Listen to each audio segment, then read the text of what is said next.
Sudah sebaik-baik bentuk kita ini.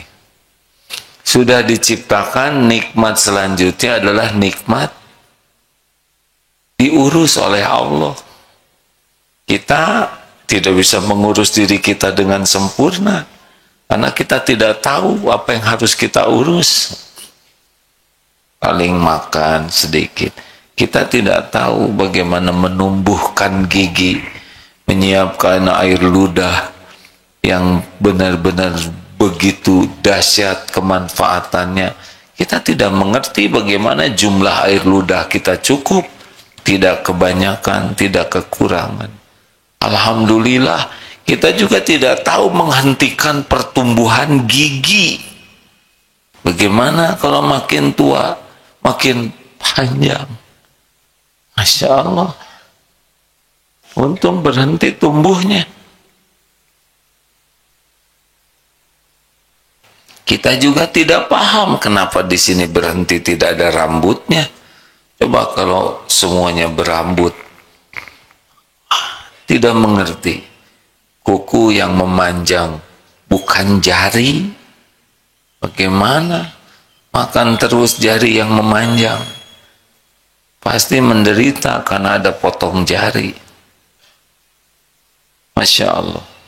Diciptakan oleh Allah, didesain oleh Allah. Ada yang cacat tidak ciptaan Allah? Ada yang cacat? Tidak ada. Memang Allah menciptakan maunya begitu. Ada yang gagal ciptaan Allah? Ada yang jelek? Tidak. Jelek versi nafsu kita. Tidak ada yang jelek. Allah mendesain sedemikian rupa. Pasti ada perhitungannya di sisi Allah. Kemudian diurus semua. Diberi oksigen, diberi minum. 70% tubuh kita cairan. Kalau tidak dikasih cairan, masalah. Tidak tahu mata airnya di mana, bagaimana pH-nya jadi 7, bagaimana ini kuman tidak ada, tidak tahu. Tiap hari datang oksigen di sini, udara berbagai macam, tapi yang masuk ke paru-paru saya, paru-paru saudara oksigen. Padahal yang dikeluarkan oleh sebelahnya itu karbon dioksida. Allah yang ngurus. Bagaimana oksigen ditangkap oleh sel darah kita? Kita bagaimana nangkap oksigen? Oksigennya saja tidak tahu, darahnya juga tidak tahu. Jantung berdetak tiap saat, berdegup tiap waktu, tidak kenal lelah. Allah yang mengurusnya. Jadi kalau kita bernafas, ingat Allah. Kalau ada yang buang angin, kentut, bau, bagaimana? Ingat apa? Ingat Allah yang menciptakan aneka harum-haruman. Ada yang harum karbit. Nyebut bau tuh hati kita jadi nggak enak. Mending harum karbit saja. Berarti kita tidak kena COVID ya. Semuanya Allah. Tiap hari makanan datang, nasinya, berasnya dari Cianjur, kedelainya dari Amerika, garamnya dari Madura, ikannya dari Jatiluhur, sayurannya dari gunung mana, demi Allah ngumpul di meja kita tiap hari. Tidak ada sehari pun yang luput. Benar? Pernah Allah lupa ngasih oksigen ke kita sehari saja? Dikubur, saudara. Jadi jangan mengatakan, aduh saya ini rezekinya sedikit. Rezeki apa dulu? Duit yang saudara maksudnya. Rezeki itu melimpah ruah setiap saat. Setiap saat kita diurus oleh Allah. Capek, kasih ngantuk, tidur. Lagi tidur kita tahu apa? Boro-boro ngurus diri, tidak tahu apa-apa. Beres diurus oleh Allah. Makan juga cuman nyam nyam nyam nyam. Dari sini saja udah nggak tahu kemana itu.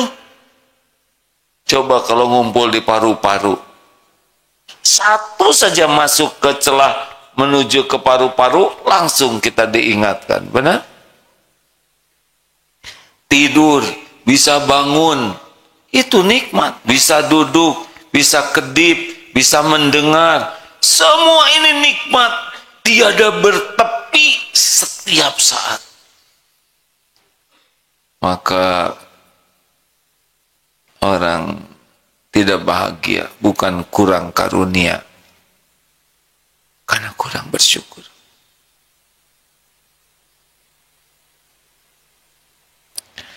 Kalau kita terus menafakuri kebaikan Allah kepada kita, pasti nangis. Karena karunia Allah melimpah setiap saat. Padahal kita jarang bersyukur. Kalau orang banyak menafakuri karunia Allah, dia tidak cemas terhadap masa depan. Selama ini saja kita diurus oleh Allah Subhanahu wa Ta'ala. Orang yang cemas-cemas terhadap masa depan itu karena orang jarang tafakur dengan apa yang Allah berikan. Nikmat apa lagi? Sesudah nikmat pengurusan, nikmat hidayah. Kita jadi Islam, itu Allah yang memberi hidayah. Kita tidak tahu, kita bersyukur. Ditakdirkan jadi orang Islam, jadi kenal kepada Allah, kenal kepada Rasulullah, kenal kepada Islam. Tapi dari 7 miliar, cuma 1,7 miliar saja. Sedikit yang dapat hidayah.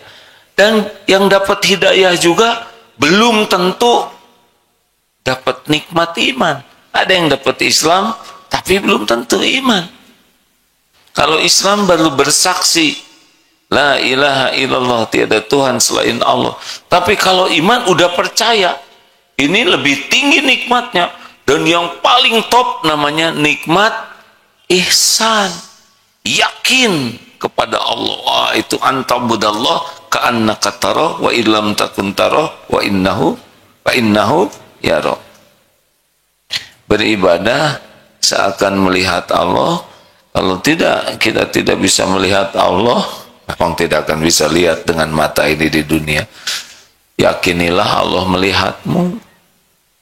Jadi orang yang paling bahagia di dunia, yang sambil diam begini, yakin Allah sedang menatap dirinya, sedang memperhatikan dirinya, dimanapun, kapanpun. Orang yang dekat dengan Allah, cirinya merasa Allah itu dekat. Orang yang jauh dari Allah tidak merasa Allah itu maha dekat.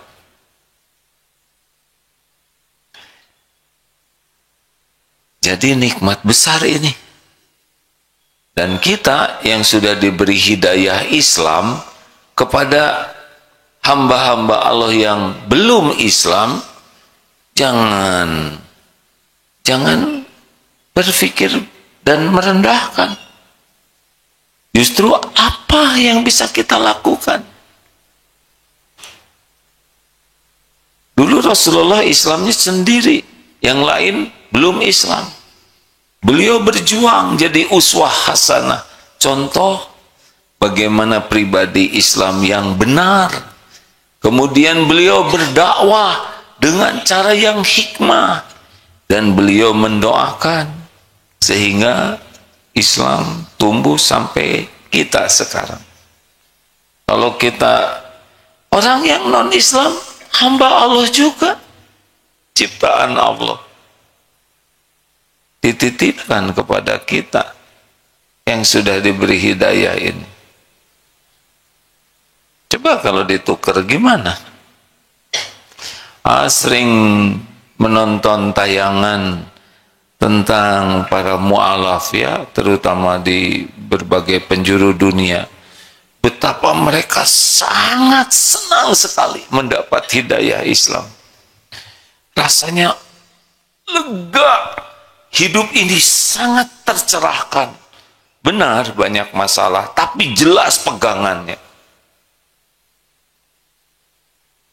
Kita sudah diislamkan Allah lebih dulu, kadang tidak begitu bersyukur. Benar? Ini nikmat besar.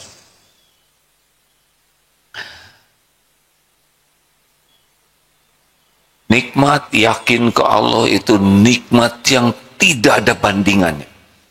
Surga dunia ini disebut apa? Hayatan thayyibah. Kuncinya ada berapa?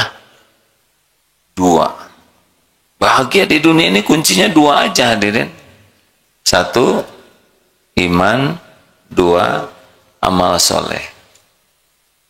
Fokus ke sana.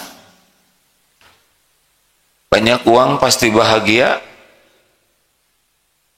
Jawablah. Pasti bahagia? Tidak pasti bahagia. Kalau uang banyak pasti bahagia, berarti Allah tidak adil. Karena Allah membagikan uang tidak semuanya banyak. Kalau cakep pasti bahagia? Tidak tahu. Kalau yang cakep bahagia berarti Allah tidak adil. Berarti kita sengsara, ya. Casing semua itu. Enggak ada harganya dunia ini bagi Allah. Tidak ada harga sama sekali. Dunia cuman gitu aja.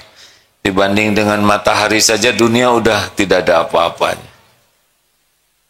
Dunia biasa sajalah, ya. Kalau kita sudah kagum dan mengagung-agungkan dunia, kita mengagung-agungkan yang tidak ada apa-apanya. Kalau mau kagum kepada pemilik langit dan bumi, itu sah. Pasti bahagia.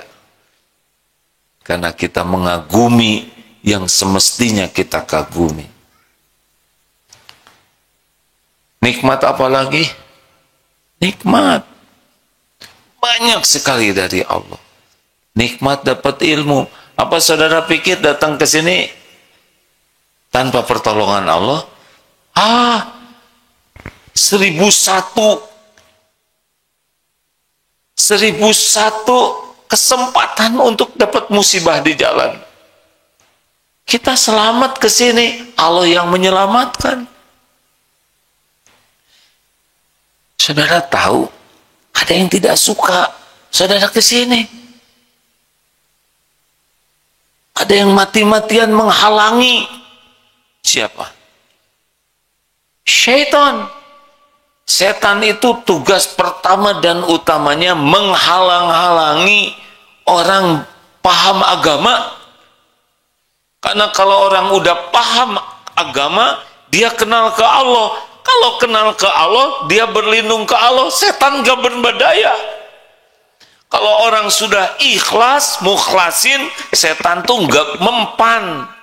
Kalau orang udah tawakal, setan itu tidak berdaya. Makanya dihalang-halangi datang ke majelis ilmu, mendengarkan ceramah, itu tugas utamanya, kerjaan dia yang paling penting. Maka saudara bisa datang ke majelis taklim, majelis ilmu, itu nikmat besar. Ini pada saat yang sama saat ini nih, ada yang sedang nonton TV, ada yang tidur, ada yang sedang nauzubillah berbuat maksiat, ada yang sedang menyia-nyiakan waktu. Alhamdulillah Allah memampukan kita ke sini. Ini nikmat ya hadirin. Coba pilih, mendingan dapat gepuk atau dapat ilmu. Kalau saya sih ya ilmu ya gepuk.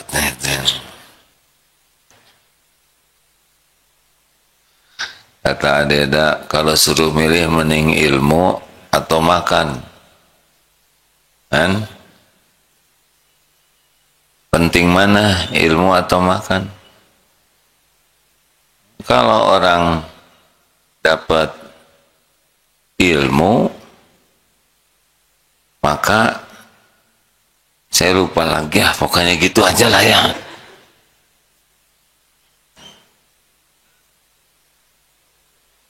Ini nikmat.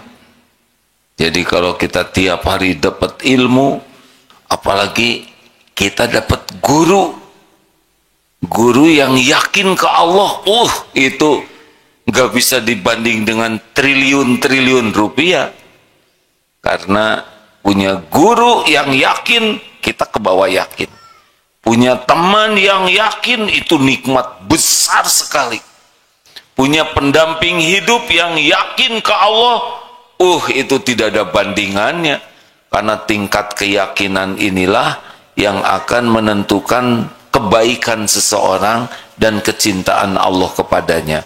Ada dalilnya? Ada. Al-mu'minul qawi khairun wa ahabbu ilallah minal mu'mini do'if. Mu'min yang kuat lebih baik dan lebih dicintai Allah daripada mu'min yang lemah. Orang beriman makin kuat iman, makin baik dalam segala hal dan makin dicintai Allah. Makanya jangan terobsesi meningkatkan penghasilan, meningkatkan aset, berobsesi meningkatkan keyakinan dan amal soleh. Dan semua itu milik Allah. Gak bisa kita bisa yakin tanpa Allah yang memberi, gak bisa. Alhamdulillah. Minta apapun kepada Allah. Teman punya motor bagus, saudara pengen. Yang ngasih motor ke teman siapa? Jawab, saudara mintalah sama Allah. Daripada dengki sama teman, mending minta saja kepada yang ngasihnya. Benar? Teman nikah sama yang soleh atau soleha, daripada saudara iri sama takdir dia, tinggal minta saja lah, dia juga punya jodoh, Allah yang ngasih, gak ribet. Tapi banyaknya orang SMS, susah melihat orang senang, senang melihat orang susah. Temen naik pangkat, kita naik tensi, ya. Dengkinya kita kepada orang lain tidak akan mengurangi apa yang Allah tetapkan untuk orang lain. Siapa kita? Pakai sebel-sebel dengan pemberian Allah, pasti kita yang celaka. Perlu apapun, minta ke Allah sebelum minta ke siapapun. Karena yang punya segala-galanya hanya Allah. Yang menentukan segala karunia hanya Allah. Sedikit banyak dari Allah, lapang sempit dari Allah. Asli hadirin, mintalah ke Allah, karena semua nikmat, wa ma asobakum, gimana tadi, ma asobaka min hasanatin faminallah, wa ma asobaka min sayyiatin famin nafsik. Nah sekarang keburukan yang menimpa, dari mana keburukan menimpa kita? Famin nafsik, dari dirimu sendiri. Nih ya, kalau ada orang yang mencerca, menghina kita, memfitnah kita, bahaya tidak? Jawab, bahaya tidak? Gak ada bahayanya sama sekali dihina orang. Yang bahaya, mulut kita suka menghina orang. Karena semua keburukan yang kita lakukan, itulah yang akan mencelakakan kita. Tapi saya dihina, berapa banyak keburukan mulut kita. Orang menghina kita, Itu diundang oleh perilaku kita.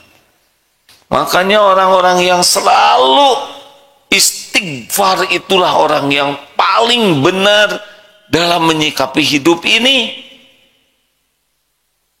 Lagi jalan, aduh, kebentur pintu, astagfirullahaladzim. Itu bukan kebetulan kejedot pintu.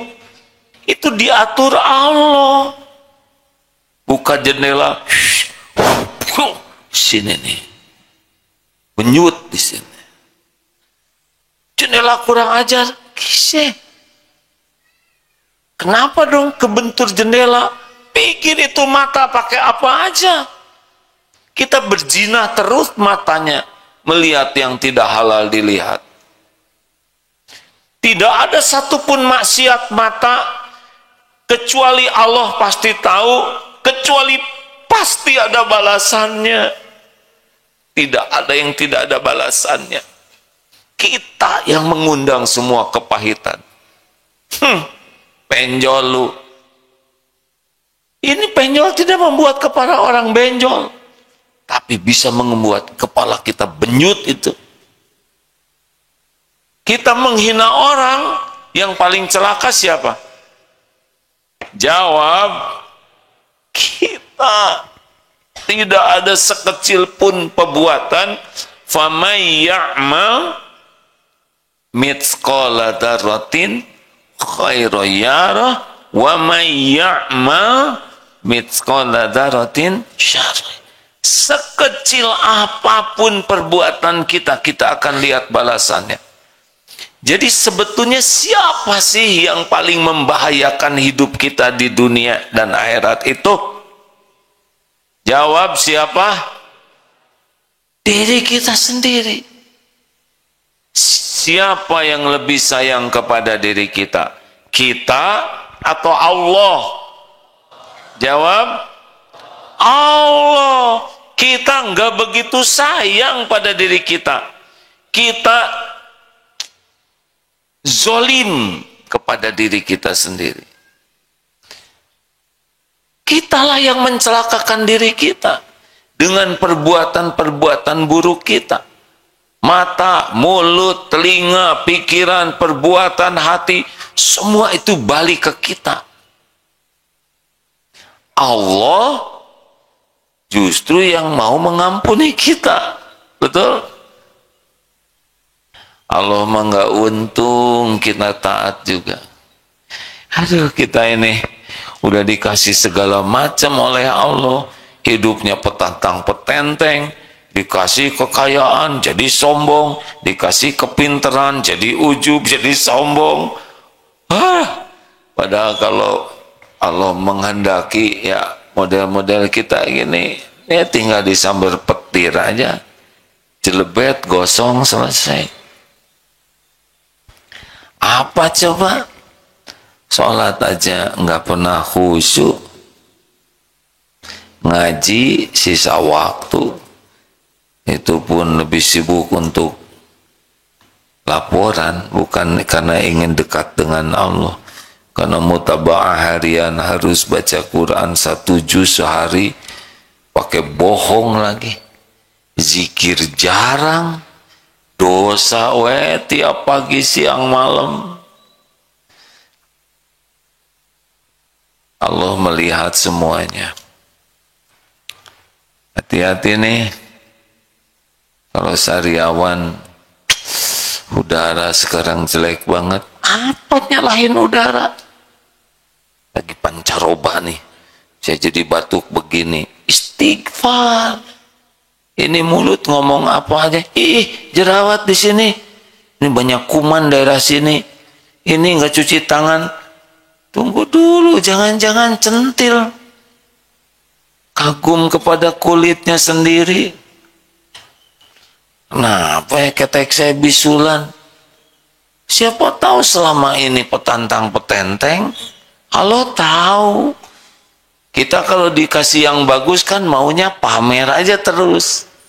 Allah yang punya, kita yang pengen dipuji, nggak nyambung ya.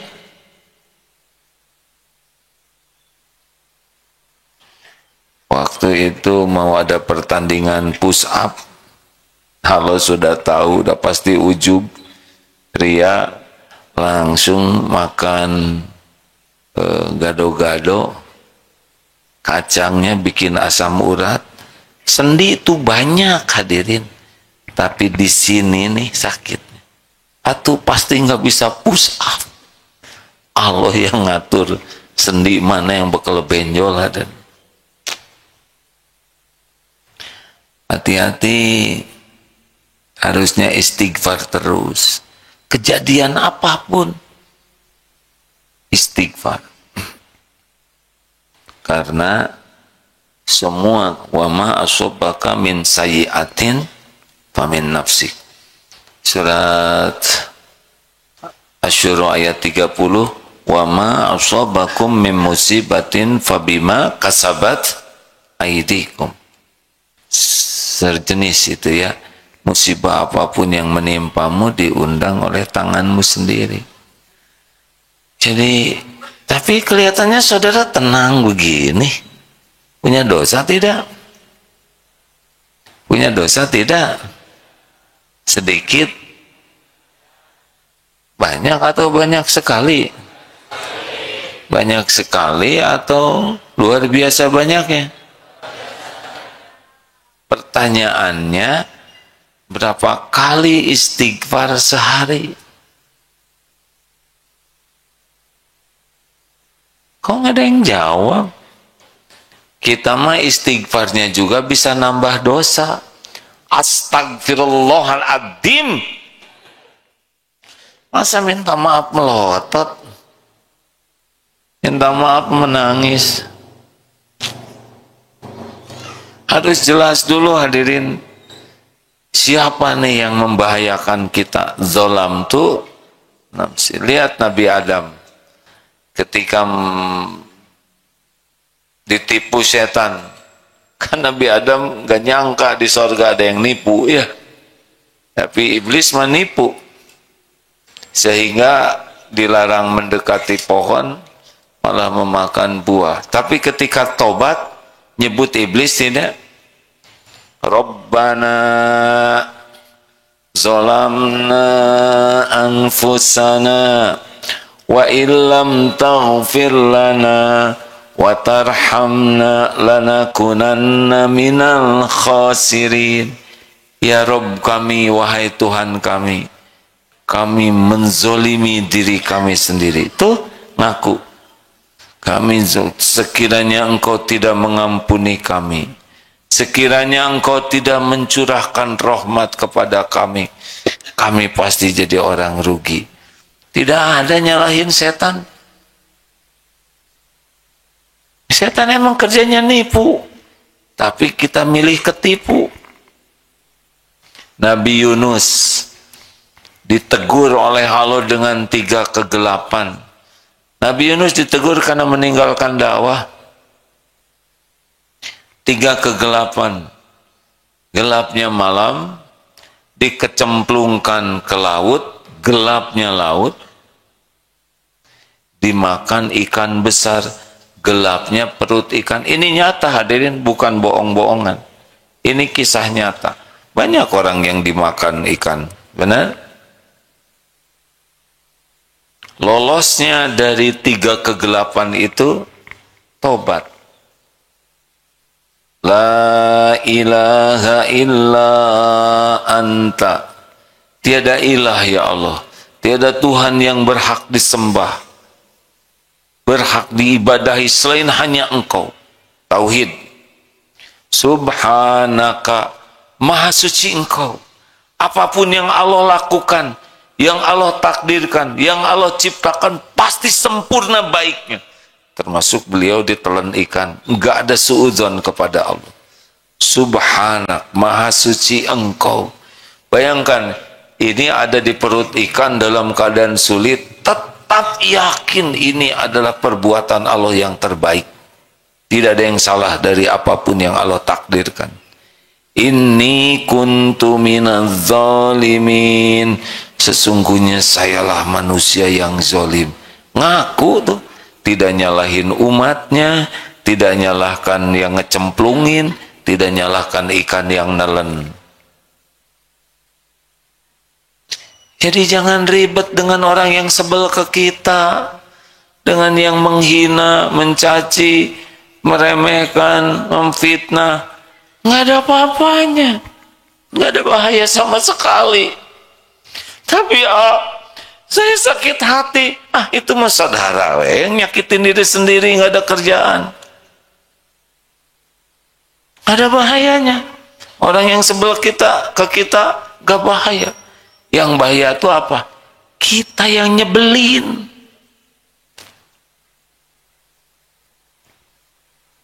Bu, Ibu, ya udah nanya aja. Mana yang membahayakan ibu? Dosa suami atau dosa ibu sendiri?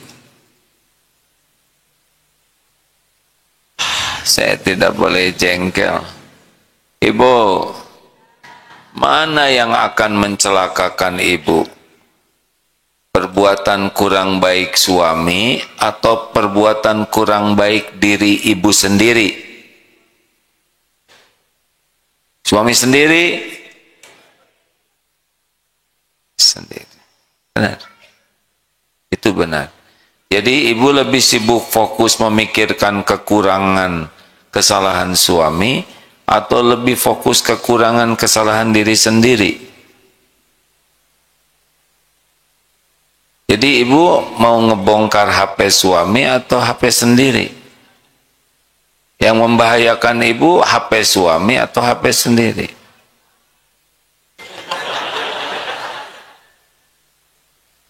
Terserah ibu, pokoknya saya tidak mau berdebat. Dah, ngomong sama lelaki aja. Hei lelaki, pada suami, mana yang membahayakan hidup kita?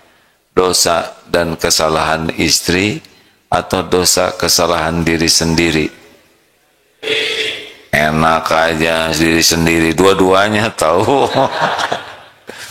Ada dosa istri yang dipikul sendiri oleh istrinya, tapi ada dosa istri yang kita pikul karena kita sebagai kepala keluarga tidak bisa jadi contoh, tidak mendidik, tidak bersungguh-sungguh menjaga amanah.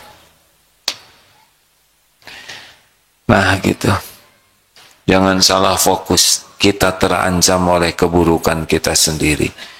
Yang belum terjadi, ya jaga dirilah, jangan bikin maksiat.